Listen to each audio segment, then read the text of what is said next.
Hi guys, it's Kayla here, and today I'm going to be showing you top 10 facts about Five Nights at Freddy's.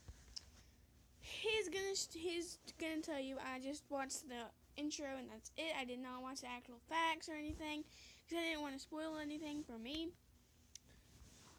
So yeah, it's going to be top 10 facts about Five Nights at Freddy's. He says everything in the intro. I only watched the intro again. Not to spoil anything, so let's get straight into the video. Start now. Hey, here we go again. Welcome back, guys, to the Most Amazing Top 10. You guys know what this is. It's Most Amazing Facts, and 10 of them we put together. We do all these kinds of crazy lists for you guys, and today we're going to be talking about the top 10 facts about Five Nights at Freddy's. I'm glad I got those numbers the right way around. So if you guys don't know, Five Nights at Freddy's is a popular indie game that's been huge over the past year and a half. There's a lot of buzz about it on YouTube. Everyone's been talking about it, so we're going to do 10 facts about it. So we're going to jump right into this with our number 10, and for any of you guys who haven't played it, we're going to get down to the basics. Five Nights at Freddy's is a survival horror game created by American game designer Scott Cawthon, which was released on August 8, 2014. It's set in a fictitious pizza place called Freddy Fazbear's Pizza, and the player's role is to be the overnight security guard and not die to the creepy, malfunctioning animatronic animal characters by tracking their movements on the security cameras. And the game has gained a lot of attention for this simple yet intuitive core mechanic. The only problem is that everything in the game uses up your power bar. So if you try and turn on the lights to see the monsters, that will use it up. If you try and close the doors, that will use it up. And even when you use security cameras to try and see them, your power will get drained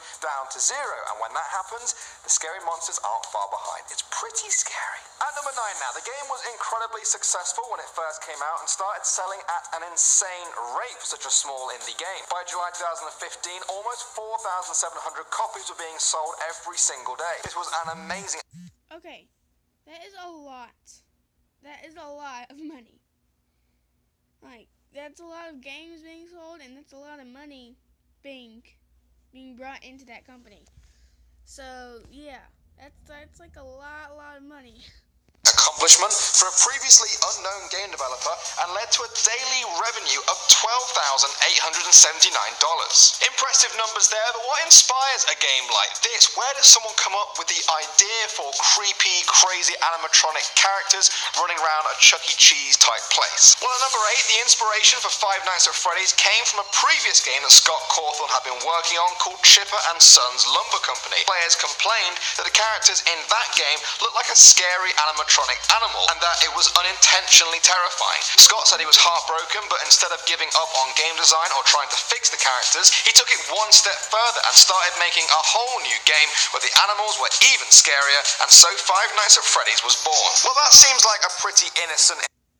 To me, Five Nights at Freddy's isn't scary. Like, okay, so you see Five Nights at Freddy's. To me, it's not at all scary, like it is sort of. But see, I don't like the thing. Okay, so technically, games that are like animatronics that don't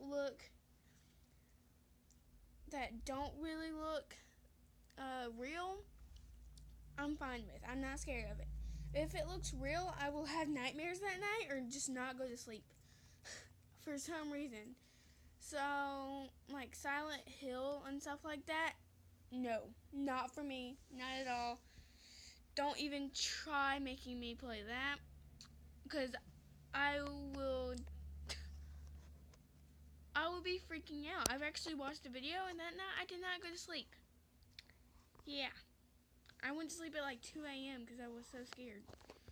Let's get on with the video. Inspiration for the game, doesn't it, guys? Well, a lot of people online seem to have their own sinister theories about where the inspiration for the game really came from. At number 7, there are quite a few fan theories about how the game shares a lot of parallels with an actual set of murders that happened in Aurora, Colorado in 1993 when 19-year-old Nathan Dunlap shot dead 4 of his former co-workers at a Chuck E. Cheese restaurant. YouTuber The Game Theorist laid out his theory for how this was the true inspiration for the game based on the similarity between the game's setting and Chuck E. Cheese where the murders took place, the number of victims and number of animatronical animals, and similarities between them, as well as the pinnacle of the theory that the player is actually the murderer themselves and the entire game is a nightmare that haunts them in prison. And if you guys want to hear more on that theory, then check out the Game Theorist video on it. It's really interesting stuff and he explains it a lot better than I ever could. But now moving on to our number 6, to the other games in the series. At the time of this recording, there is Five Nights at Freddy's 1, 2, 3 and 4, as well as a spin-off game called Five Nights at Freddy's World. The second game is a prequel set in a... Okay, Five Nights at Freddy's World is like my favorite game ever. I don't play it, I watch people play it. DaintyDM plays it. If you haven't seen his channel, which, how have you not? Like, what is wrong with your life? No offense, but, I mean, DaintyDM, yeah. Go watch his videos on this. For one thing, they're super funny, and, watch DaintyDM for one thing. Just go watch his videos, like, now. After you watch this video, then go watch his video. They're really cool and awesome and funny. So, yeah. And these, I love that game. I love this game. It's just amazing. So, let's get on with the video. An improved pizza place and introduces the flashlight mechanic to ward off the characters. The third game jumps forward 30 years where the setting is now a horror-themed attraction park based on and physically built on what happened in the first and second games. And the fourth game deviates even further from the original as the player is now a young boy locked in his bedroom and fighting off nightmare versions of the... So it's actually Five Nights at Freddy's 4 is first, and then it's Five Nights at Freddy's 1, 2, and 3, because the fourth one is, as he just said, a little boy trapped in his room, facing off the Five Nights at Freddy's creatures. And so, you know, he's a little boy, and so he's the person who built the Five Nights at Freddy's creatures. And so, yeah, Five Nights at Freddy's 2, he's older, and he's a security guard working for, you know, the dang pizza place. And he's the one who built the characters, and so, yeah. The second one is like the same thing, but it's a summer job. And then the third one is a horror, like a horror kind of thing. And so, yeah. Main animatronic characters. And then Five Nights at Freddy's World came out in 2016, and it was meant to be a kind of turn-based combat game, but fans of it thought that it was kind of rubbish, and Scott kind of took it down off Steam to finish the game himself, kind of. Coming in at number 5, the original Five Nights at Freddy's game was a crowd-funded game. Compared to a lot of other games that have had such commercial success in recent years, Five Nights was praised for being a crowdsourcing success story. After originally being posted to the Zora distribution service, Scott submitted the game to Steam's crowdsourcing platform Greenlight, where it was approved. His story became an inspiration for aspiring game developers when Scott talked about how before Five Nights at Freddy's, he was working in a dollar store taking orders from high school kids. Not that there's anything wrong with that, guys, but a lot of aspiring young game developers are now using him as their pin-up success story, so that's kind of cool. And now at number 4, a lot of people have tried to figure out what makes the game just so terrifying. One of the reasons is said to be just how stationary the game is. The player is not allowed to move anywhere, no matter how scared they are, or run away from danger like in other popular horror indie games such as Slender. This directly goes against humans' primal instinct of fight or flight, making players feel totally trapped. Also, the whole security camera mechanic that the game is so famous for was deliberately designed to obscure the player's field of vision, and that total lack of control only adds to all the horror. And people have also tried to figure out what makes Five Nights at Freddy's so commercially successful as well. At number 3, a lot of it has been credited to the astonishing amount of Let's Play videos on YouTube. Scott Cawthorne said he knew the game was going to be special when Let's Play videos of it started popping up faster than he could even watch them. YouTube was swamped with thousands of YouTubers uploading their reactions to being scared by the game, some of them even falling out of their chairs. Markiplier is one of the biggest gaming YouTubers on the planet,